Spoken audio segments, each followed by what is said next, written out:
So I would like to treat this as an opportunity, as I think Churchill keeps saying, make the best out of each and every crisis. I would like to think there were several, negatives which had accumulated. A lot of flab, a lot of pollution around the atmosphere, unwanted expenditure, travel, and we were living with too many assumptions, and we were not training ourselves with the advances in technology and all. It is a wake-up call, and in that sense, I think COVID has to be, utilized fully for learning and pushing ahead. And one of the biggest opportunities is several markets we were, always trying to enter, but the opportunity cost of entry was very high because the local markets were absorbing and giving us enough margins. But now that, the capacity utilizations are 80% or, or thereabouts, it gives you a huge opportunity to make entry into those kinds of markets. That's one example I'm throwing in the picture. Secondly, moving on substantive issues, the crisis management has three components. One is rescue, relief, and rehabilitation. That's the way it proceeds.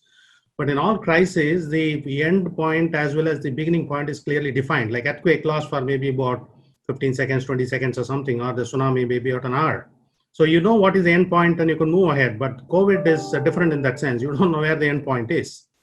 So the first thing, this one is continuous revision of your, cash flows with building and huge cushions. But what I have done is borrow as much as this one. Liquidity is the king. Borrow as much as you want. You pay a lot of this one, but you keep depositing it in GOI or any other risk-free securities. You may incur a couple of points as loss, but I treat it as the insurance of corporate failure, against corporate failure. And I know within the next 12, 15, 18 months, it's going to subside.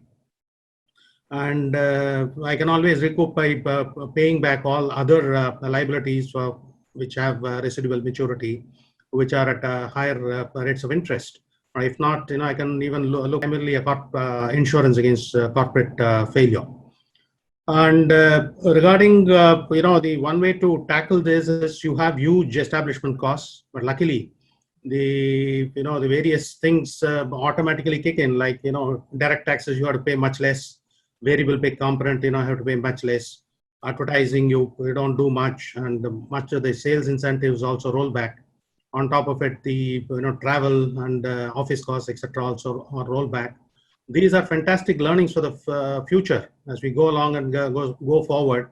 I am sure many institutions will institutionalize all this and make it part of their regular, operations.